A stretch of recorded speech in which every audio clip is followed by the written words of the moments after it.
Okay, thanks for coming back to the library. It is currently 7:32 p.m. Wednesday, and let me catch you up on what I've read since yesterday, I guess. So last night, after our chat, I decided that I wanted to try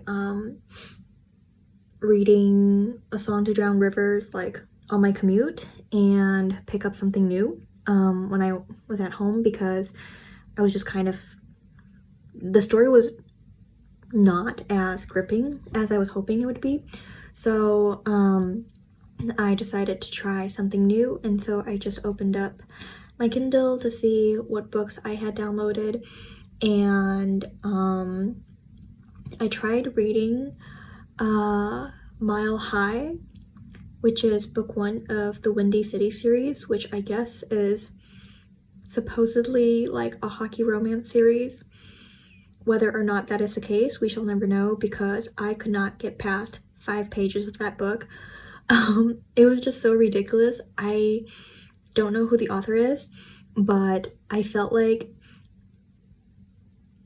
it just felt like somebody who was trying too hard to write from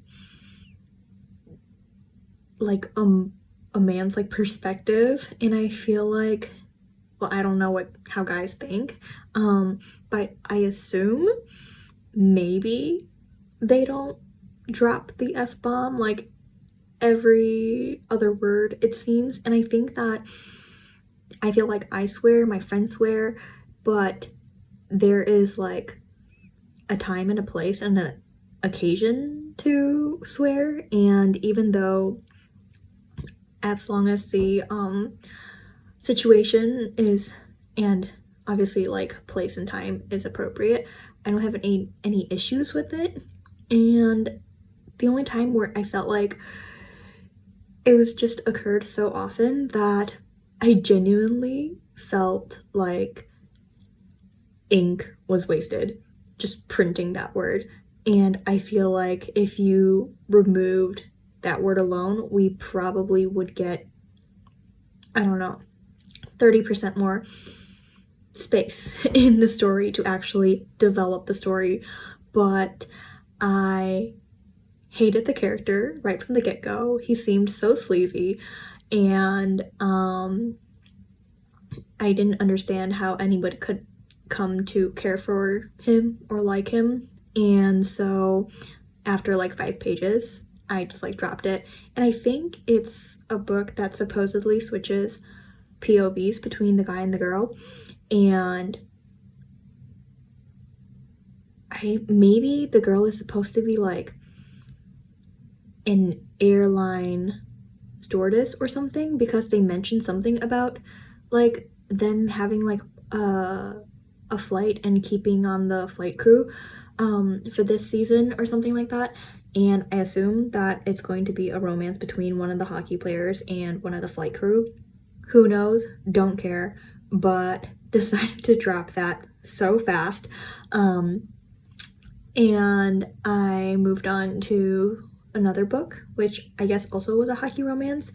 This one was called Unsteady by Peyton Corinne, I believe. And I decided to try this series because Sunny Kim recommended it, and she seemed to speak highly of it. And so I gave it a go, and I was able to get a few chapters in, because even though it wasn't anything mind-blowing, I feel like it was engaging enough. So it kind of feels like, I don't know, sometimes it kind of feels like, you know how you click on a rom-com to watch it, and it's probably going to be a rom-com that you watch once and enjoy, but not enough to watch again.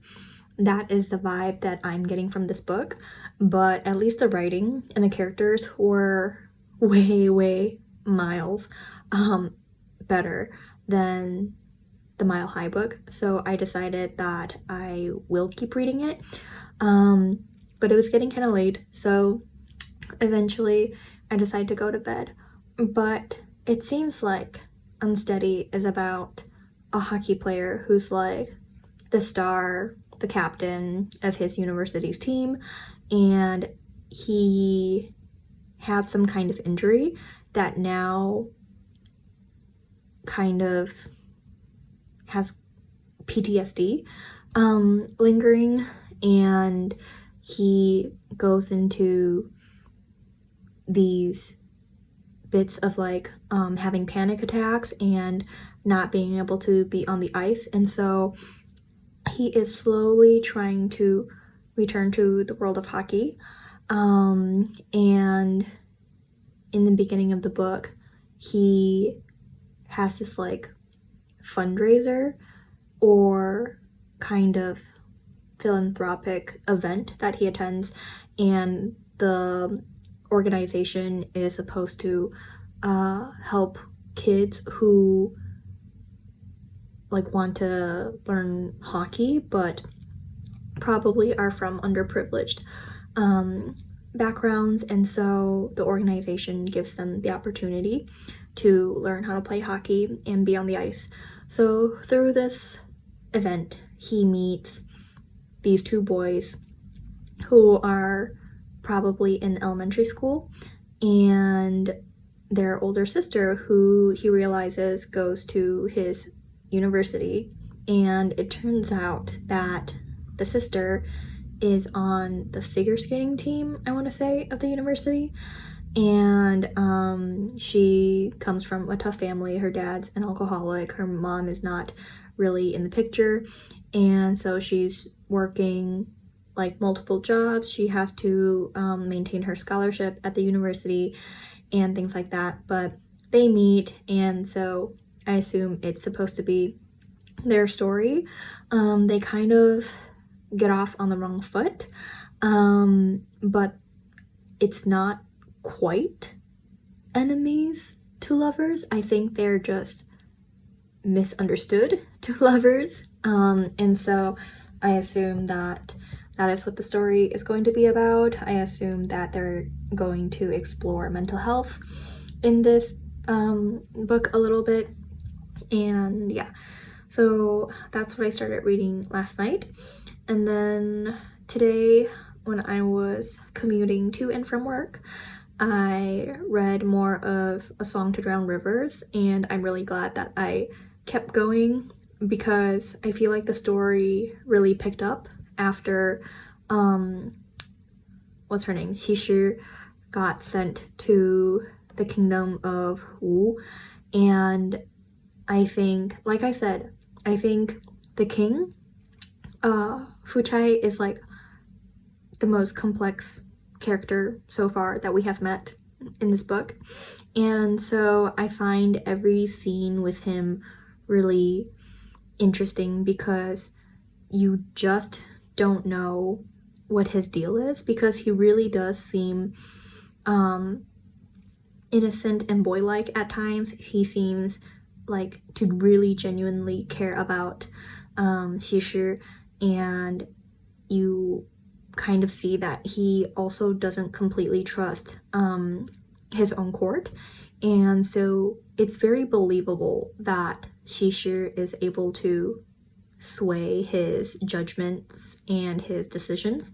And I think I mentioned yesterday too that Xixi actually just talks more and does more now that she is here, and so you get to see how she, you know, uses her beauty and uses the skills that she learned from her training to persuade the king Fuchai to do things that would favor her own kingdom. And so as the story continues, I feel like things are interesting because of the plot. Like, just interesting things are happening in the court. A little bit of court politics is introduced, nothing too overly complex. You meet some new characters, but they're clearly like still very much side characters and things like that. But I still don't really care about the character of Shishu and Funli. I just don't buy their connection still. And so right now I feel like I might as well be reading like cliff notes. You know, like you're interested enough to find out what happens, but when you read it, you don't actually feel anything for the characters themselves. And so I think while I was also looking up more information about this legend, I saw that there are some movies and like adaptations of Shishu in the Chinese drama world. So maybe I will try to watch one of the movies after I finish this book. But the legend itself isn't really going to change. So at the end of the day, it's just kind of about which adaptation did it best. But I guess I'm still grateful to this book because it introduced this legend to me. Before, I only knew about the four beauties of ancient China. I didn't really know their actual stories. And so this was a nice little history lesson for me. But one thing that I did find interesting, well, maybe not interesting, but it just reminded me, as the story goes on, there's a scene in which somebody gets like burned or something by like scalding tea, and immediately the solution was to pour soy sauce over the burn.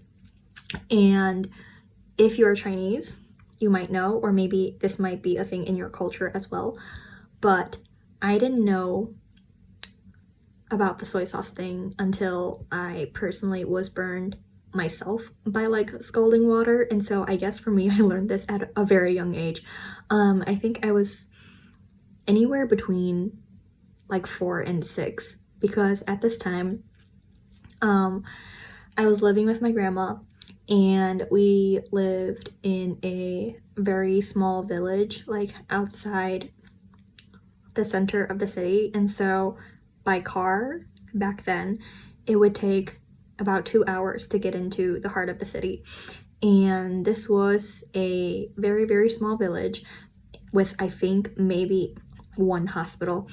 And what happened was, back then, in that particular village as well, if you wanted to take a hot bath of sorts, you couldn't just get hot water by turning on the faucet.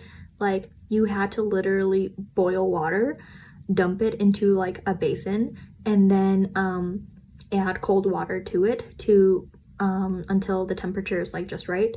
So this makes sense, right? But me being the stupid me that I was, the moment I saw my grandma like take a full kettle of just freshly boiled water, dump it into the bin, my tiny brain was like, oh, water's in the bin, I can go in now. So I fully, again, no thoughts, just me and my dumb actions, jumped right into the bin feet first, and immediately I started screaming, because I don't know if you've ever put any part of your body, like fully submerged it in boiling water before. If you haven't, good for you. You're smarter than me, you're better than me, but would not recommend. I like literally screamed so loud, and thank goodness, like in that small town, like it's just normal for neighbors and friends to like be in your house all the time, even when you're taking a bath, especially if you're a kid. Like, no one cares. And so I wasn't alone, my grandma wasn't alone. There was like a neighbor slash a family friend there, and like they helped carry me out. And my grandma lived and she still does in the same place, lives on the first floor. And so in her backyard where we were, there's like the wall in between the units, I guess, of the building. It's not an apartment because we own that unit. So between the units, there's like a concrete wall, and obviously you can hear things like through the wall. It's outdoors. But I screamed so loud that the neighbors from next door also came over. Like by the end, like quite a few people were over at my grandma's, and they were like, oh my god, what happened? And so immediately they were like, somebody go get the soy sauce. And so they come back with this big like bottle of soy sauce, and they just drench both of my feet in soy sauce. And so my feet were just like brown and black from the soy sauce, and I swear to god, it was just hurting like crazy. And I don't remember exactly how we ended up in the taxi, because I'm pretty sure I blacked out for like the rest of that entire like existence of my memory. I just don't know what happened, but I remember being in the taxi. My grandma was in the passenger seat, I was on her lap, and we were on our way to the city center, because turns out my burn was so bad that the local hospital in the village were not able to treat it, and so we had to go into the big hospital in the city. And thankfully my great uncle, which is that like how you would say your grandfather's brother? I don't know the English terms for like relations and relatives, but let's just call him my great uncle. He works in the children's hospital, and he is a pretty like he's pretty well known, and he's very like well connected within that community. And so anytime anybody in our family is sick, even if we're not a kid, like through his hospital and doctor-ish connections, we're usually able to get some kind of care, and we're usually able to get care maybe a bit faster. And I know it seems a bit unfair, but if you know anything about China, you know that everything is about connections. Like you would think that something as irrelevant as a doctor's visit you wouldn't need a network for it, but like you do, because the wait time at the hospitals are just insane. And to this day, they're insane. There are never enough beds for anything. And if you want, to get anything done, it just moves faster if you know somebody. And so thank goodness for my great uncle. But clearly I was able to get the care that I needed, and whichever one of the aunties / grandmas shouted soy sauce, bless her heart, because now you can't tell that both of my feet have been burned by boiling water. They're fine. There is no residual scarring or any kind of deformity, or there hasn't been any kind of like physical lingering ailments, and I can use my feet just fine. I can still run. I can do basically anything anybody can do with 2 functioning feet. But when I saw that scene in the book where they were pouring like soy sauce onto like this little burn on her wrist, I was like, you whiny little bitch, you don't even know how bad like a real good burn actually feels. But that just took me back so many years. I like, if not for this book, I don't even know how that story would ever be shared with the rest of the world. Like, in what situation would I be talking to people and I would be like, by the way, did you know that if you burn yourself, just douse yourself in soy sauce? Like, I'm Asian, I eat soy sauce like almost every day with my meals, but it's not like casually at meals somebody's gonna be cooking with soy sauce and I'm just gonna be like, by the way, I pour soy sauce on my feet. Like, people want to eat. They probably don't want to be talking about feet. But I don't know. I feel like that's just an interesting story happenstance in my life that I've always wanted to share, because it's just so stupid. Like, this is how children learn not to do stupid shit, okay? Just let them do it, let them be in pain, and then they will forever learn never to do that again. And so thankfully, ever since then, I'm pretty sure I have been burned by boiling hot water, at least not because it was my fault. I've burnt myself in other ways, like on the oven, what is it? The rack. I have a scar from that still. I've been burned by frying oil when I worked in the restaurant. It wasn't my fault, it was an accident, it's fine. It didn't hurt that bad, but just like little burns here and there from, you know, the usual things that might happen in a kitchen, but never, knock on wood, have I ever been burned again because of my own stupidity. And I don't even know if I have a kid one day, I don't know how I'm gonna teach them that boiling water is not the same thing as bath water, shower water, drinking water. Like, I don't know how to relay this important piece of information to them. Because I just don't know, how can you describe that level of pain to somebody? Like, I don't even know if I were to write about it in words. I don't know what words I could possibly use to describe that kind of pain. I'm just like, imagine if somebody wrapped your foot with duct tape, and that duct tape is like glued, attached to your feet, and the only way it's gonna come off is if you rip it off and take off a whole layer of skin. I imagine that level of pain would probably be equivalent to the pain of submerging your feet in boiling water, except imagine that it's like constantly the pain of like ripping the duct tape off, and that pain just never going away. Like, that intense stinging pain is just there with you for hours and hours and hours, and even after they pour soy sauce on it, it just is there, and you're just like crying, bawling, screaming your eyes out, and nothing could reduce that pain until you're probably physically passed out. And so I don't know.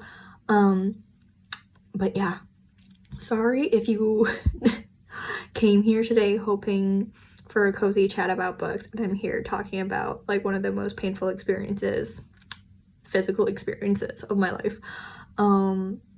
So yeah, but I am about almost 80% of the way through with the book, and I am curious to see how it ends. So I think I'm gonna try to finish it tonight. I'm actually gonna go draw a bath and go actually enjoy water at a reasonable temperature. I'm thinking 38 degrees Celsius is good for now. And I'm gonna go finish the book, and hopefully I can get some good sleep, because tomorrow for work, actually, I don't have to wake up at my usual like 6 a.m. time. I can wake up a bit late. I'm really grateful for that, because I definitely think that the past few nights of staying up late to watch shows and read is kind of catching up with me. It's been hard waking up in the mornings. It's a miracle that I'm still able to make the train. I don't want to be running so early in the mornings, but here we are. But hopefully tomorrow I don't have to rush, so I can allow myself a really chill and calm night of reading. And if I manage to finish tonight, and if I manage to have the energy, I'll come back and tell you my thoughts on how the book was for me in general as a whole. And then if I'm not back tonight, then I'll be back tomorrow, maybe, if not on Friday. So we shall see. But yeah, that is my book journey for the day. So I'll see you when I see you. Bye. Alright, I am bathed, and I bathe for long enough that I was able to finish the rest of A Song to Drown Rivers. And if you don't want spoilers,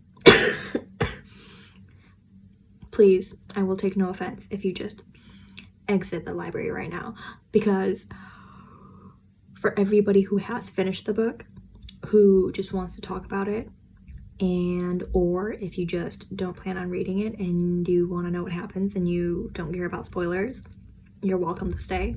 But let's just give like everyone else like 3 seconds to leave, okay?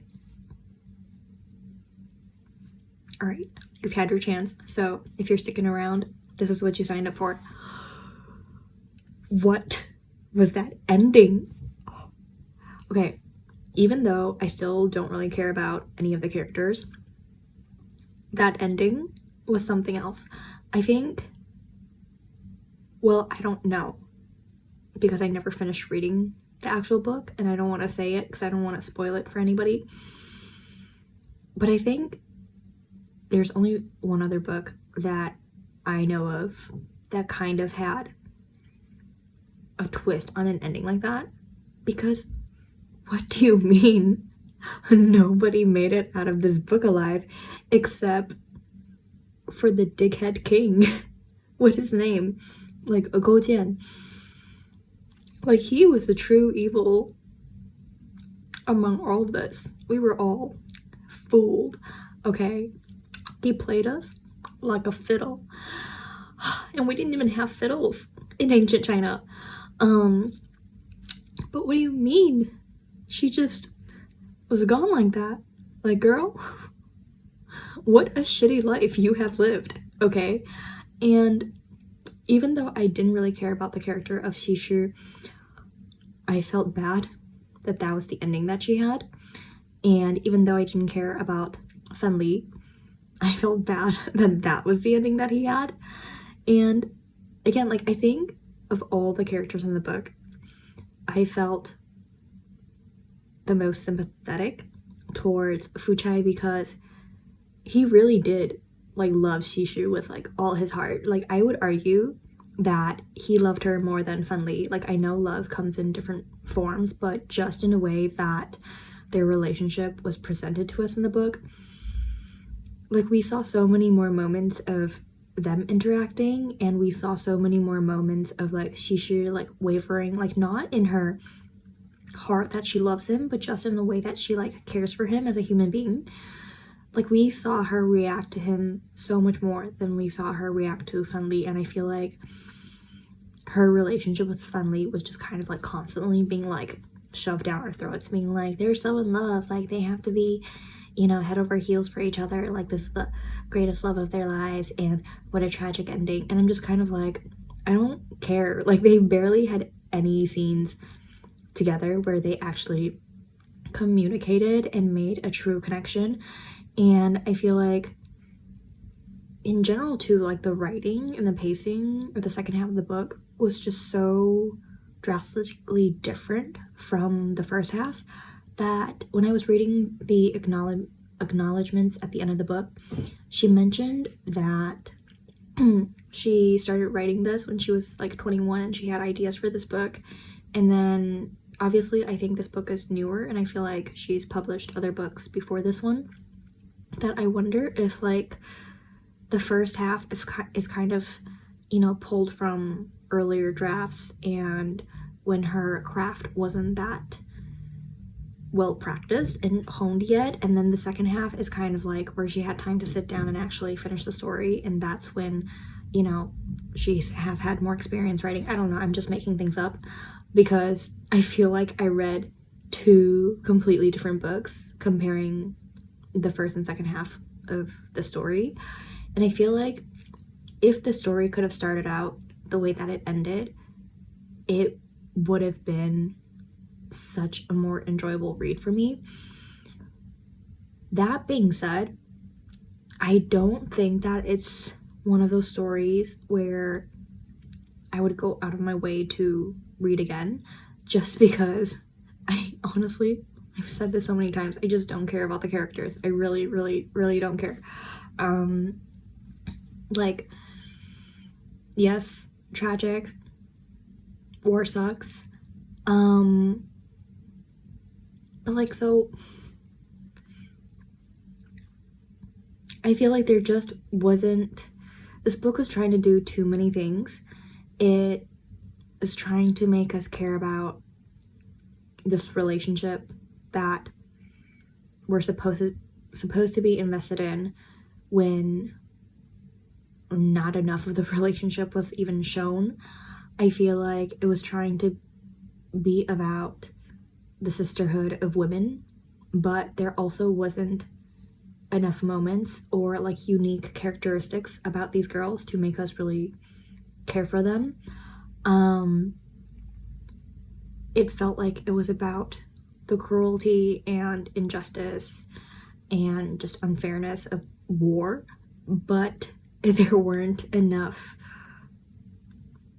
characters and grandness of how war was actually affecting the lives of the people outside of the palace to make us really care about the scope of what they were doing. And so I just feel like this book really lacked in so many departments: the world building, the character building, and it was solely driven forward by shock factor and by curiosity of plot. Like, I feel like this whole book could have been a Wikipedia article, if that makes sense. Like, it would have made for a very interesting Wikipedia article, but rarely do I feel emotionally like invested when I read Wikipedia articles. I am mostly driven by curiosity for the actual just facts and knowledge. Not that Wikipedia is 100% factual, but like, it's enough for me. And so those are my thoughts on A Song to Drown Rivers.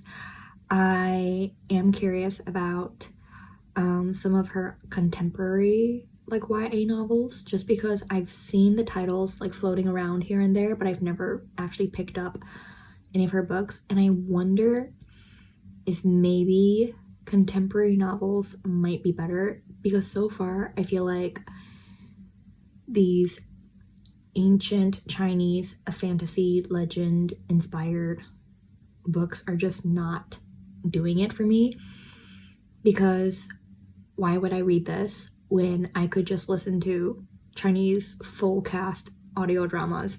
And I think one of the biggest problems with adapting Chinese stories, particular historical / ancient / fantasy settings, is just like, it's so hard to translate the language into English. Because, for example, in the imperial courts, there's like 1,000 different ways to say I or me, because the king or the emperor has a way that they address themselves. Like, they would never use the commoner version of I.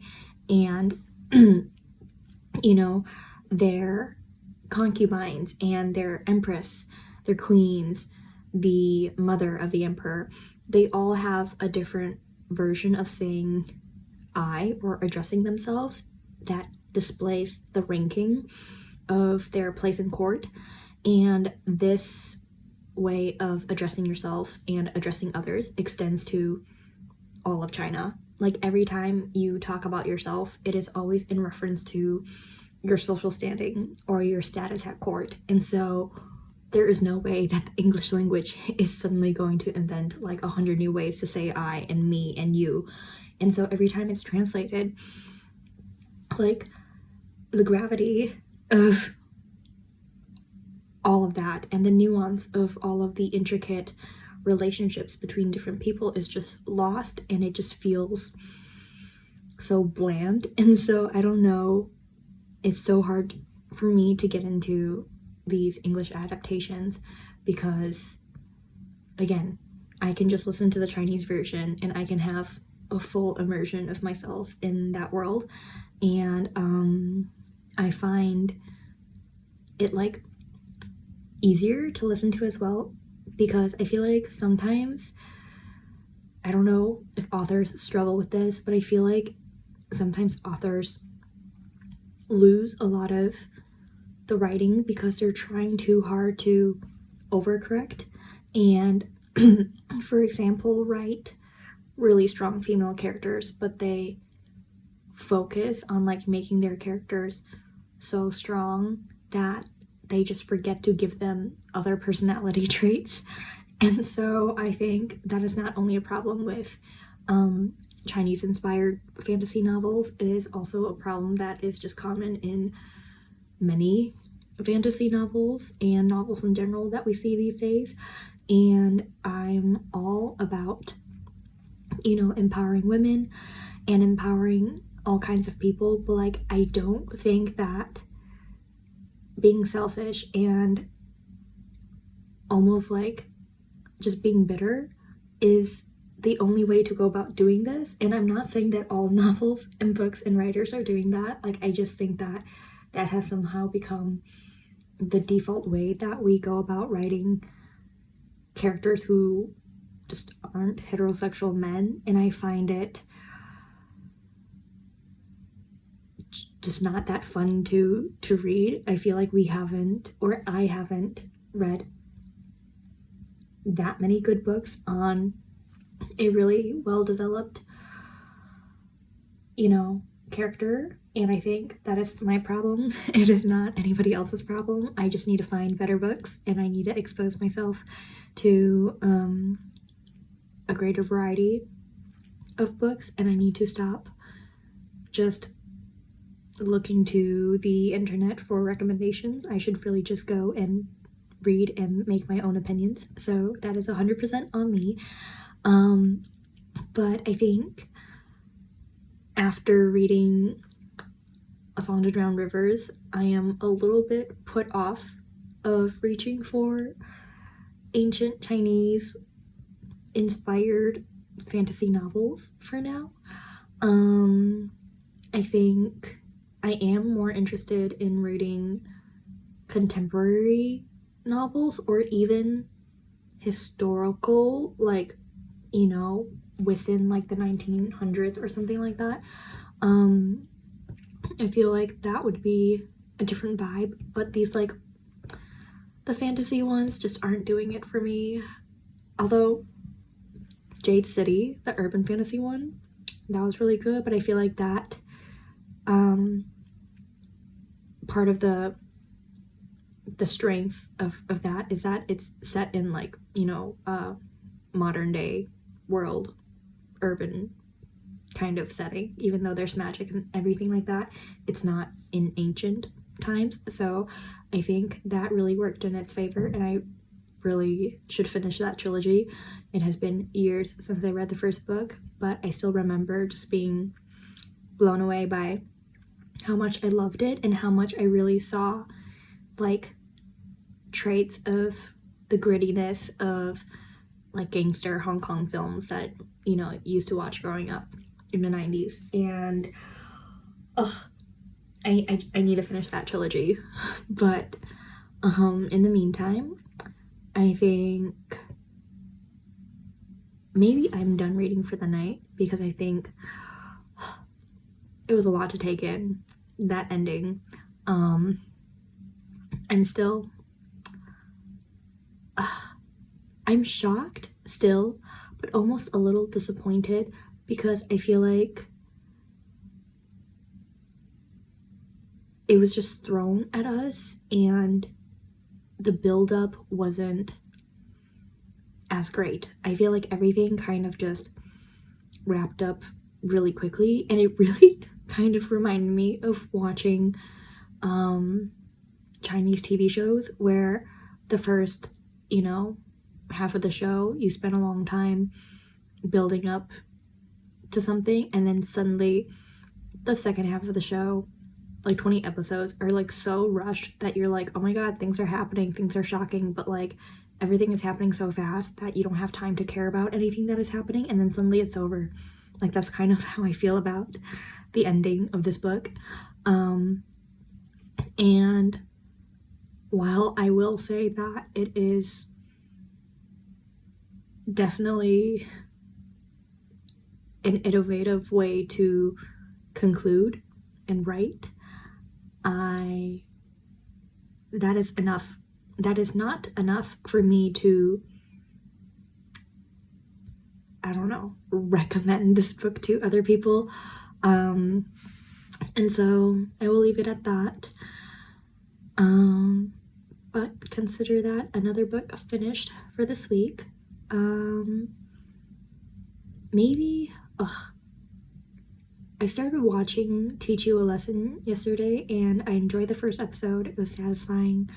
But I feel like I need to wind down for the night, because even though I can wake up a little bit earlier tomorrow, I should still not like give myself too much leeway. Like, I probably shouldn't be going to bed at like 1 a.m. or something like that. So it is currently 10:24.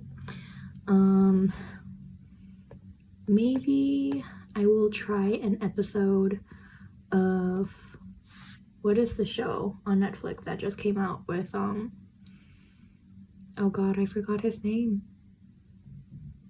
The guy who is in When I Fly Towards You. Why can I not suddenly? Something Iran, Joe Iran, right? He is in a new historical drama with, was it Bailu or somebody else? And it's called Ashes to Crown. Is it Bailu? Hold on. It is not Bailu. It is, I don't know who that is either. I haven't seen a drama by her, but maybe I will try an episode of that. If not, I don't know. I am feeling like I should watch something Chinese, but I don't know what to watch. I feel like a lot of shows have been like thrown at us recently, and even though I really like Wang Xingyue as like an actor, I feel like none of his movies have, or like none of his shows have really stood out to me that yet, but I enjoy him as like a person. So maybe I will browse through Netflix to find something, but yeah, I don't know. We'll see, but I think it's gonna be a chill night, and then tomorrow we'll see what I decide to read. Maybe I will continue Unsteady. Maybe I will try to go through some of my library checkouts. Let's see, what do I have on Libby right now? I have la-di-da. Oh, I have Siege and Storm, which is the second book to Shadow and Bone from the Grishaverse. I have Ruin and Rising, which is the third book. I have The Goose Girl, which is, honestly, I don't remember what that book is about. I just remember I really liked Anna Burning, the second book to the series by Shannon Hale. It's from the series The Books of Bairn. Is that how you pronounce it? I don't know. I have The Name of the Wind by Patrick Rothfuss. I don't know how to pronounce his name. Gomen. A friend who I trust with my life liked this book, but did warn me that the series doesn't really have the best treatment of women, and so it kind of went downhill. So yeah, I am curious about that though. And then I also have the first volume of Under the Oak Tree by Suji Kim, or Kim Suji, and I remember I used to read it on whatever platform it was like publishing on, but I could only get like the free chapters, like the daily free chapters or something like that, so I never really got far into it, but I thought the story was interesting and the art was really pretty, so I was curious. But most of these books are all due in like 2 weeks, so I should probably get a start on it. But I think I just need like a little break from reading, because I don't know what book I should read first. Okay, maybe if I say it here, I will be convinced. I will try to start The Goose Girl tomorrow and see how far I get with that. And if I'm not really into it, then I will try to read Under the Oak Tree, just so I kind of switch mediums a little bit. Maybe it'll help me get back into the swing of things if I read a quick comic to kind of, I don't know, just give my brain a break from continuous large chunks of text. But yeah, maybe let's prioritize those two for now, and then we'll see about the other ones. But I'm gonna return A Song to Drown Rivers right now so that somebody else can read it if they should choose to. Although, like I said before, it isn't really my recommended. So, yep. Cool. That was that. You're welcome for returning it early. There we go. Okay, that is all. I'm going to leave the library now. Thanks for stopping by and chatting, and I will see you soon. Okay, bye-bye.